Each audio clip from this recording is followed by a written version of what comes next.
Hey, Cadence. I want to just congratulate you on the birth of your new baby. I'm here to provide your discharge instructions for you guys to go home today.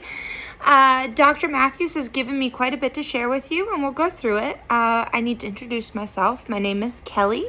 I'll be your nurse to get you through this process of education and learning.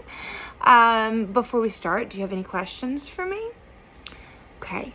So let me just verify your name and date of birth. Okay. Oh, yep, that's correct. Okay. So, Cadence, Dr. Matthews wants you to follow up with him in 6 weeks.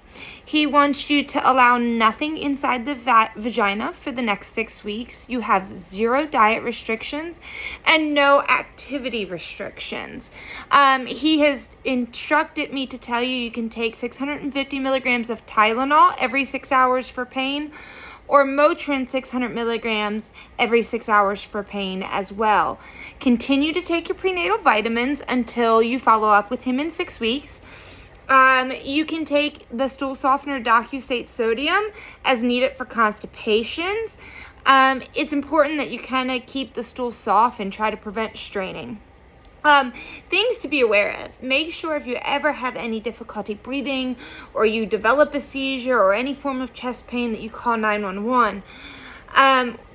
We need to go over some things that you should call your doctor for, okay? If you develop a fever, anything over 100.4 degrees Fahrenheit, pain with passing urine or chills, call Dr. Matthews.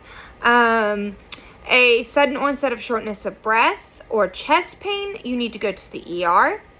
If you have large amounts of vaginal bleeding or extremely heavy clotting, you need to either go to the ER or follow up with Dr. Matthews.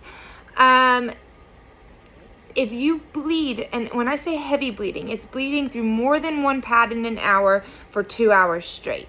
So, and also the clots would be like larger than an egg size. So you want to make sure that you're watching what size they are. And you need to be aware of swelling in hands and feet. Also, if you have any headaches or vision changing, okay?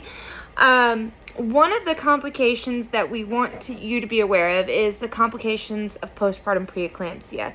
So that comes with those new onset, unusual headaches, the blurry vision, sensitivity to light, so some vision changes that you have going on, swollen face and limbs, pain in your stomach up towards your rib cage, kind of like in the diaphragm area, nausea, vomiting.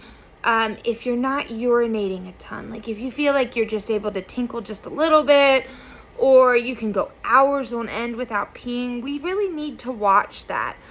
The other thing to be aware of is if your face gets really puffy or you have some edema, swelling in your legs and your hands.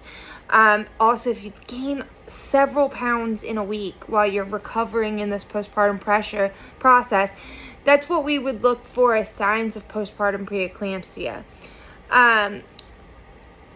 The reason we're cautious of this is because, there's high blood pressure and protein in the urine after childbirth. Typically, postpartum preeclampsia develops within 48 hours, up to that 6-week mark when you're going to follow up with Dr. Matthews.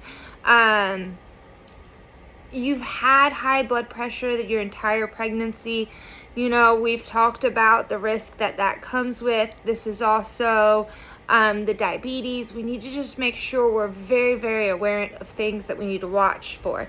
One thing that Dr. Matthews has suggested that can be a preventative measure is 81 milligrams of baby aspirin during your next pregnancy and having an active and healthy lifestyle. I know that was so much to go over, and there's a lot going on right now, and it's overwhelming having a new baby, but we just wanted to make sure that you know everything to be aware of, and how to have the healthiest recovery from having this beautiful baby that you had. Cadence, do you have any questions for me to follow up with? Is there anything I can help you with? Is there anything else that we can do for you before we get all of these discharge papers signed?